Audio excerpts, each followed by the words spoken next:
Um, so a few years ago, I had just lost my job as a bartender, and it was kind of the last straw for me.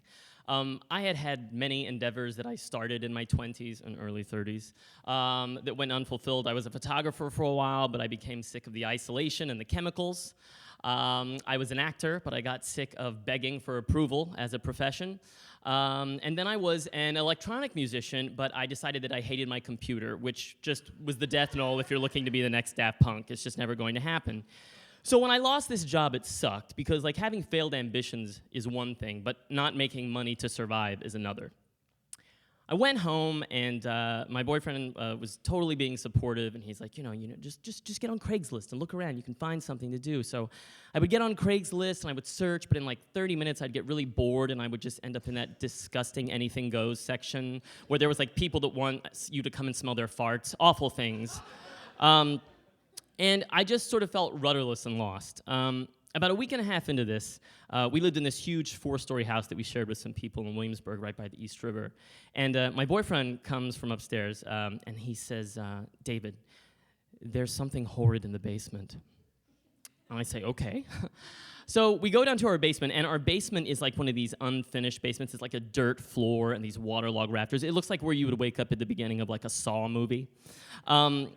And I look in the middle of this dirt floor, and there is this black dot. It's so matte, it almost looks like negative space, like it's like a hole you could reach through in the space-time continuum. And as I look at this black dot, all of a sudden this tiny green eye opens, and then this horrible dry pink mouth opens, and it lets out this. As I realize this thing is a fucked up kitten, it opens its other eye, and you know how cats have that inner lid that's kind of white? It doesn't open, so it just has this disgusting white, like milk eye in one eye. And it goes to hiss again, and then it, like, out from the circle of its body, this one terrifying paw reaches out, and it starts to claw itself away from us, the whole time looking back going... It was disgusting and terrifying, and on top of all that, I'm totally allergic to cats. Like... nosebleeds, rashes in my beard, like the worst, right? So we don't know what to do. So we wrap this little kitten in a towel, and we borrow a crate from a friend, and we like throw the whole ball in there, like good luck, kitten. We take it upstairs, and we lock the cage. And over the next few days, we kind of hang out with this weird black cat. I'm at home a lot, and I start to sort of like the cat and spend more time with the cat, and I spend less time on Craigslist because the cat needs a lot of things. The cat needs to be pet often, much like babies need skin-to-skin contact. Little deformed kittens, they need to be pet. And then I realize it needs to be fed milk through a dropper, but it really likes heavy cream, so I switch over to that. And then, because it can't get away from its poop, because it's crippled and can't walk, it needs bath. I gave the cat like 7 baths a day in a warm water in the sink, and then I would put it, and then it couldn't just be wet, so then I had to get the hair dryer, but I would put the little diffuser attachment on, and then I would blow dry the cat, and it would just go with its weird gimp eye and its weird one-working like the fan blowing on it. It was like a kitten spa, really, is what I was setting up at my house.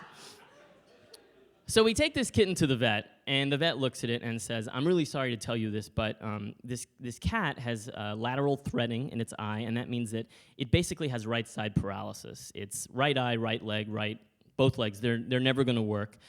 If you want to try, kittens can bounce back. Give it a go. And boy, did I. I was like the miracle worker. This was like my Helen Keller, my little feline problem to solve. So we take the cat home, and we tell our housemate, oh my God, you have to come see the kitten. And he's very nonchalant about everything. And he looks at the kitten and he says, oh my God, it looks like the puppet from Eraserhead.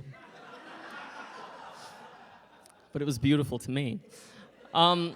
So we had this Oscar party. We'd had the cat now about 4 weeks. And I was very excited for all our friends to come over because no one had seen me, because all I did was stay at home depressed with no job helping this cat.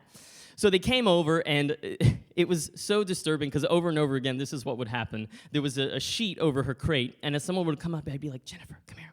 And then I'd lift the sheet, and they would go, oh my God. Over and over again. It was like I had the ugliest baby in the world, and I was lifting the hood of my stroller. So, oh, God, cover that thing.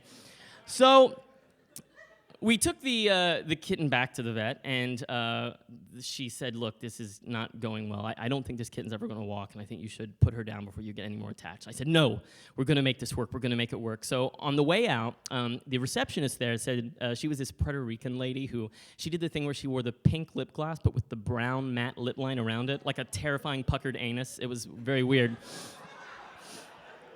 And she said, "You know, I just heard you talking to the doctor, and I do physical therapy for these, like, Upper East Side bitches who, like, roll over their dog's legs with their Rolls Royces and shit, so then they have to get metal legs, become, like, robot dogs. And, you know, we do physical therapy, and I can probably show you some things." I was like, "Yes, do that right now." So she takes Mare out of her little cage, and she lays the kitten on her lap, and then she's like, "You could pedal her front paws like this, and then you can take her back paws, and then you can do it diagonal. Grab the left front and the back right, and you can just pedal." The whole time she's doing this, the kitten is just laid down on her lap with a dead oracle eye, like glazed over, the tongue hanging out. So I take this cat home, and I'm obsessed. Like, I'm going to make the cat better. So nonstop, I'm doing the physical therapy. She's getting 10 baths a day. I'm blow drying her. No job. Bank account.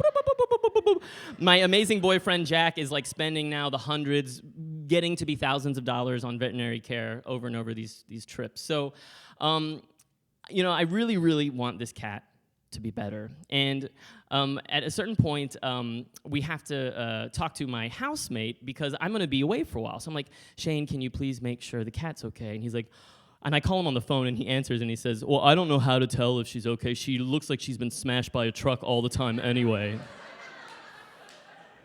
Okay. Now, at one point, it just gets really bad, and Mare, now, by the way, her name is Mare, and I would tell people, "Oh, Mare, like a little black horse." I was lying. I was in such a low place that I was sitting drunk in my underwear drinking whiskey with her on my lap watching like 10 hours of Battlestar Galactica with a tear in my eye when I literally said out loud to the room of no one, "You're like my miracle." That's her name, Miracle. That's what I named a fucking cat at the lowest point in my life, Miracle. I meant mare, like a horse. So at a certain point, I found out that I have to go to Texas to visit my family. So I'm really bummed and to leave the cat. And Jack said, "I'm going to take care of her." And I go home, and like 3 days later, he calls me, and he's like, "David, I have some news." I'm like, "What?" He says, "Mare walked." I was like, "Well, what do you mean she walked?" And he's like, "She walked." So the next 4 days of my trip, I just can't wait to get home. My mom is trying to make me dinners and have conversation. I'm like, I don't know. I just want to get home to Miracle. I meant mare, like a horse. So I finally get back home, and I'm like, "What did you do?" And he's like, "Well, instead of surrounding her with her food and warm towels in the microwave and coddling her nonstop, I put her food in front of her, and when she reached for it, I pulled it away a little bit, and then I did it the next time a little further. Turns out eventually she got hungry enough, the bitch walked."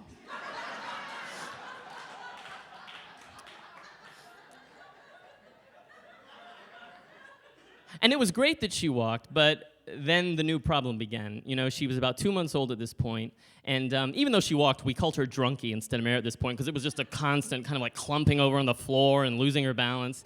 But the problem is that once she could walk around, she could cover a lot more space. She could lay all over the couch. She could lay all over the bed. She could lay on my pillow. She could get on my clothes. And I became just this explosive snot bomb. I started to have nosebleeds and get welts, and we would wake up every morning, and my eyes were like crusted shut, and I would just like, it was a race to get out of the house, like, "Mare, I love you, but I have to leave." And at a certain point, Jack told me, he's like, "You know, we can't keep this cat. We have to find this cat a home." And I knew he was right. And we looked around, and we found the kitten a new home. And the night that we went there, it was a 2-block walk, but it took like 40 minutes because I just kept hearing her in her carrier, and I would just like stop and brace a wall and just like sob for a little while. It was so awful. And then we finally get to this person's house, and it's like on the 4th floor of a building, and we walk in, and I immediately become crazy. Like, I'm like, "This is the 3rd floor. Are there no screens on that window? There has to be screens on that window. And oh my God, is that a bag of Cheetos? If they eat that kind of food, what are they going to feed her? They should go organic." I just start to go crazy. And the whole time, I see my boyfriend Jack standing watching me the way like the lawyer of a crazy person watches them, like just like as long as we can get through the ruling, you know what I mean? And he's watching me like just terrified, and I didn't tell him though about the DVD that I had made. I reached into my pocket, and right when we were about to leave, I handed the DVD to the new owner of the cat, and I said, "I just made a collection of photographs photographs of Mare when they said she wouldn't live because I want you to know how special she is. And I looked at Jack and he was like, abort, abort, abort. Like, I was like, get the fuck out. He takes me and we leave, and we leave her there, and the next few days were horrible. I just like cried all the time. At one point I was like drunk in my underwear again with whiskey, being like, I don't even have a job and I don't have an animal that I formed a connection with. I was just like a crazy person. But over the next few weeks, I actually got out more, and I saw friends who I forgot that I hadn't even seen, and I did get a job, and I got this awesome job working as an on-camera host for this environmental fund, interviewing bands. They flew me to like Bonnaroo, and they flew me to South by Southwest, and I got to interview the Flaming Lips, and it was so awesome until I got fired 3 months later. Hey, but some beginnings are just false starts, because that next Oscar party, after the one where I showed everyone Rosemary's Baby and they were terrified, I was with my dear friend Cammie, and we were talking, and we were like, we both felt the same way, rudderless lost, and we're like, let's get into storytelling, and we did. And I've been doing that ever since, and I've been writing the way that I told myself when I was younger I was going to write, and I never did. And, this beginning is kind of going to stick. Not long ago, the owner of the cat sent me this email, and I didn't even know he had my email. I hadn't talked to him in years, and he was like, I just want you to know that Mare is still doing great. They kept the name. They apparently don't know what it really means. And he's like, and I wanted to send you these pictures. And he attached this zip file of all these pictures of her since he's had her.